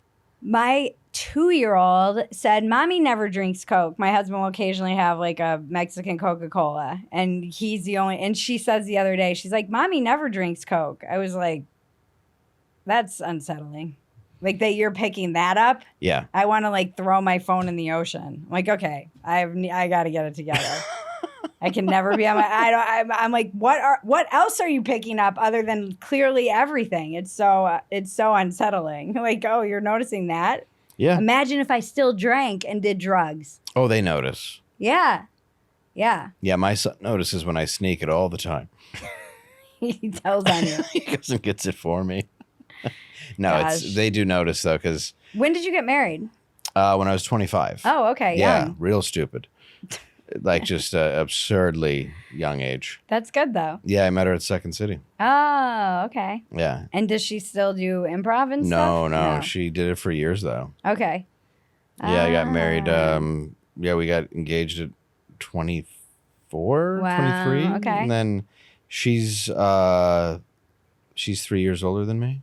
That was my first marriage was when I was 23. Oh, was it? Yep. Okay. Yeah, I guess just keep going. It's like such a crazy industry. And it's weird. You've had a lot more money than I have in this industry. So I've never had a lot and then lost it. No, I've lost it. You have you get it, right? And then you might invest in yourself or crippling gambling problem. It's not important. Things happen. You might have to pay for lawyers to look through contracts to get away from a monster. Whatever these things are that cost you everything. But what's important is at the end of the day, you still have some of your health. Sure, you think about it a lot more than you used to. And then you try to find the insurance policy you've had since birth and see if there's a suicide clause in it, so to make sure your kid will still get something. They won't. If you do. No, that one does. The other ones, though, don't. But sure, you just have to make sure. Sometimes you give your gun to a friend. It's not really important. You just have to. You're right. Just keep. That's what I say. Keep going, Dave. That is what I say. Every morning when I get up, I'm always very peppy, and I go, "Oh, good, I got up again." I've come to the realization that people who are really good at deadpan humor are dead inside. Oh, for sure. It's there's no really reason to have a range of emotions when you don't have most emotions. Well, I do have very specific emotions. Mm-hmm. It's crippling sadness, and then there's a feeling of joy until the feeling is destroyed by someone or an outside source, and then the crippling sadness then emerges. Yeah, that's a good word. Okay. Yeah, I was gonna say re-inhabits or takes over. Yeah. Mm-hmm. So things are good. They're fine. I'm not on drugs, so that's good. It turns out you can be addicted to other things. Like behaviors. Yeah, it turns out it's all part of a compulsive issue, but there's nothing like going, I'm set for life, and then deciding if you should drive into an area where they'll just sell you fentanyl. Right. Yeah. I think that we've got to be careful of that. Yeah, like that's really the range of emotion. But then you got your friends, and then you realize I just want to be an example to my son, and you realize you've set a good example up until that small window where the depression just set its hooks in you, and you lost control because you were trying to kill yourself in other ways by not using drugs or alcohol. What do you think that is? Like that undertow? I guess it's the like the self-destructive undertow. I think so much about this because I know that I can burn down my life even in sobriety. Oh, it's easy. Yeah. There's a part of me, and I think many of us, where I guess I even kind of said jokingly, I'm always afraid that no matter how happy I get or something good happens, there will always be something there to destroy it. Mm-hmm. I'm always waiting for and I just use that metaphor of like this balloon to fill, and then somebody will just come in, pop it, and ruin it for me. So if I can live in this constant state of misery and no expectations of others, I will always be okay. Because that way I don't have to worry about happiness or it being taken away from me. Because throughout my life, there was this pattern of just complete and utter unhappiness and uncertainty and the rug sadness. being pulled out. Yeah. So if I just stay there, so this really good thing happened. Well, usually when those things happen, the come down's pretty hard. Yeah. So if I just don't celebrate the wins, pretty good in the if I just stay in that mood of no wins, surviving. So my therapist always used to go, "That's trauma, baby," and I'm like, "Can you not say it like a game show host when you say that to me?" I'd be like, "I just feel like someone's gonna pull it. Like I feel things are too good and I can't enjoy it." And she'd be like, "That's trauma, baby." That's what I've been told as well. But it is, and the whole thing for us has been bringing the highs down, the lows up, which was like phase one of therapy, but also holding joy. Like I just don't know how to just be joyful without existential panic and dread coming directly on the heels of it. It almost steals from every one of those moments. No, we've met. Yeah. And part of it is part of it is I experienced so much when I was young, the kind of getting into comedy. Yeah. I was all right with rejection. Right. I was like, I get it. It's fine. It really didn't bother me. Right. But then you would have these really huge, great things happen, and then it would turn bad, and you're like, well, this should work then. And then but then they don't. Yeah. And then that kind of constant pattern, and then you have to look at yourself and go, well, what's my part in this? Mm-hmm. And then you realize it's not really your part. You don't have a ton of control in how this game is played. You sort of just have to live with whatever the consequences are, or however the dice are rolled, and do your best, or even, or do, I don't know if I've ever done my best, but I'm out there. But you put yourself out there and you do what you can do. Yeah. And, I don't even know if it's a fear. I just think I have a depression in me that is always there. Yeah. And I have this constant sadness that's always there. There's nothing that can take it away. There's not a moment in my life. Is that like your mom? Is it? It could be. Yeah. I mean, it's always been there. And I mean, I think that's why I drank so hard. I mean, I was drinking to be social. Mm-hmm. Then I was drinking to not feel. Mm-hmm. And then, I drank, losing one of my good friends in a car accident was really hard. I was, when I was a teenager, and I remember going there and seeing that, and that added a level of sadness because I had been in several car accidents I caused. And, I remember feeling this sadness after that, this weight.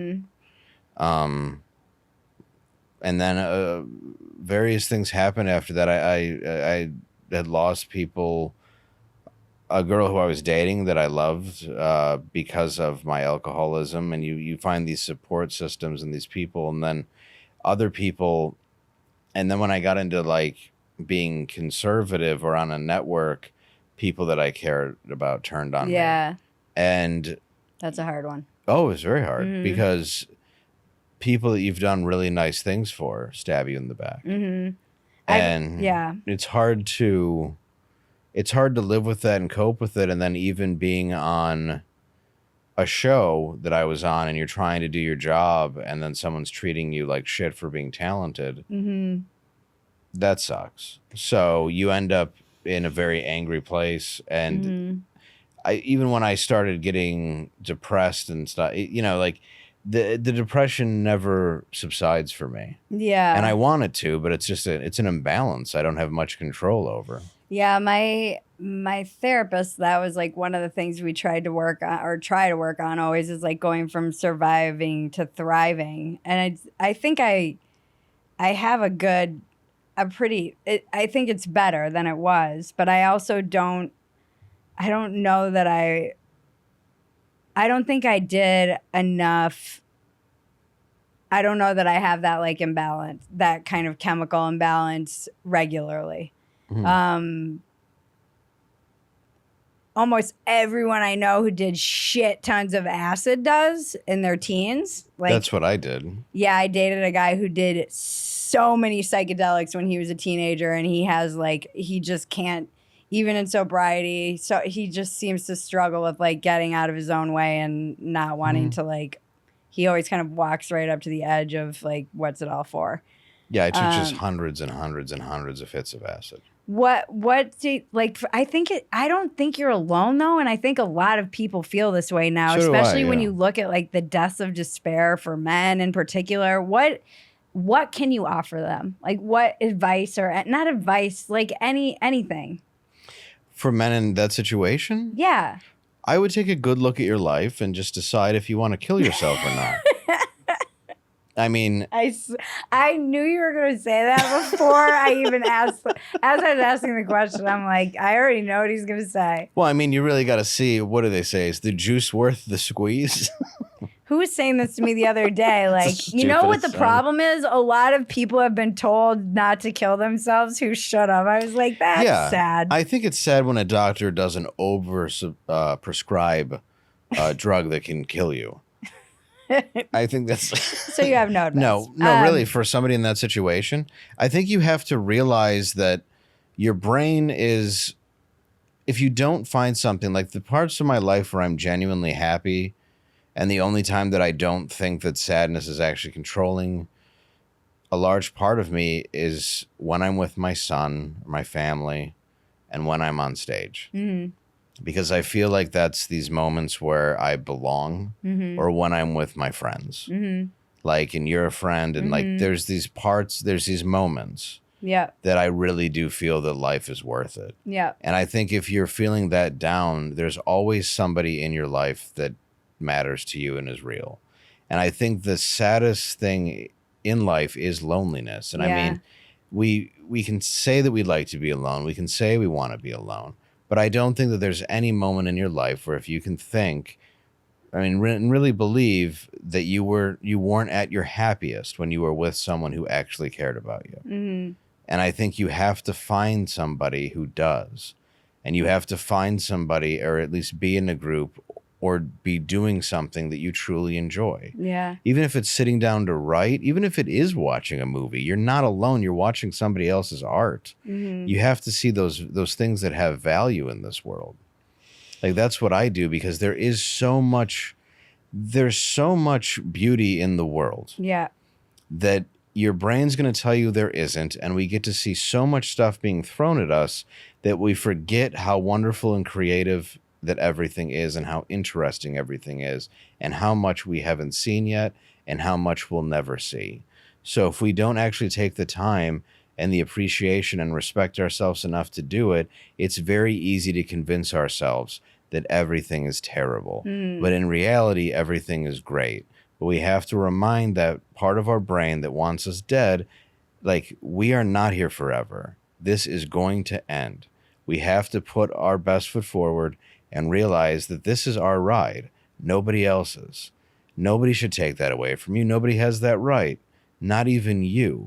Yeah. That's going to be decided for you one day. The 100% guarantee is you will die. Why speed up the process? Why cash in the ticket early? Just enjoy it. And it's why one of my favorite quotes is, just buy the ticket, take the ride. Yeah. I love that. Oh, that was really beautiful. What's your biggest defect of character? Mine? Dinner plate nipples. Okay. Just monstrosities. I've gone to 3 doctors and they just tell me to leave their office. I made one cry. And there's 3. Deflection. Deflection. You're like my biggest defect.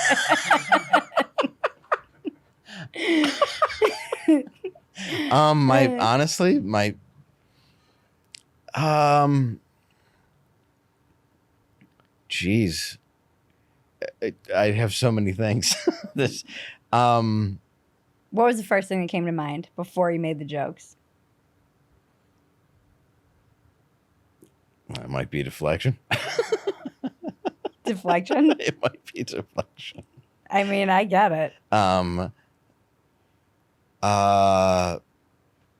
Not giving myself any credit, not giving myself any opportunity or any chance or believing in myself at all. Constantly beating the shit out of myself instead of helping myself. Being my own worst enemy is absolutely my biggest problem. Oof. That made me uncomfortable. I feel that one in my soul. Yeah. What is your biggest asset? Dinner plate nipples. I'm going to be in a new cookware magazine. I can see how you made teachers cry. You were one of those kids. Someday a teacher is going to come to your show. Yes. And they'll be like, this is my ending of your ride. Yeah, if they're not dead. They're all dead too. This lady, Mrs. Allbrand, was one of my favorites. She said, all we had to do was go to 7th period. My friend Anthony, who passed away, and said, if you just come and talk to me for 20 minutes, I will give you a C. And we were like, all right. And we got a C. And I would see her at the grocery store. I miss her. But I'm trying to think my best asset. Empathy.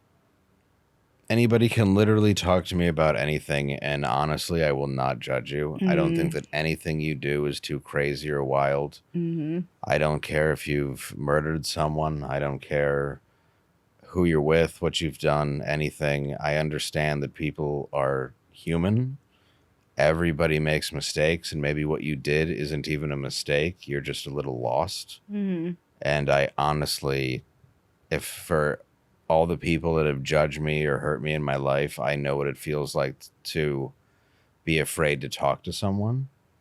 But I really do understand where people come from. And a lot, I mean, hundreds of people have emailed me about their alcohol and drug problems, and I've taken time to write every one of them back. Yeah, I get that too. I love that. Yeah. Where can we find you?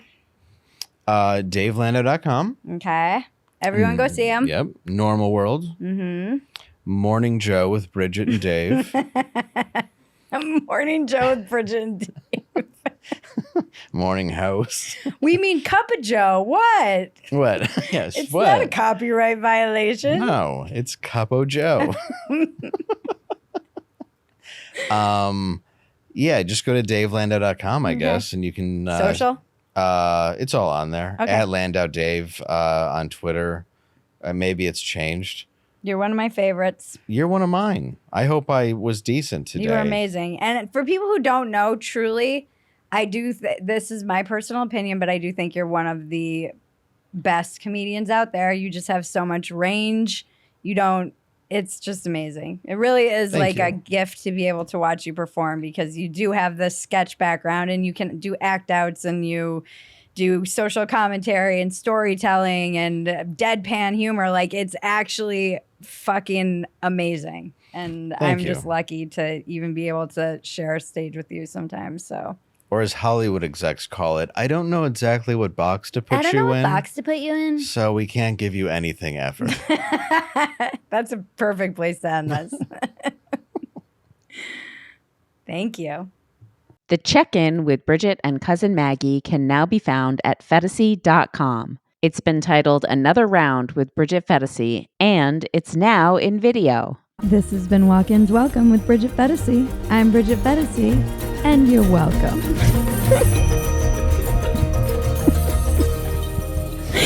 It's the dumbest line.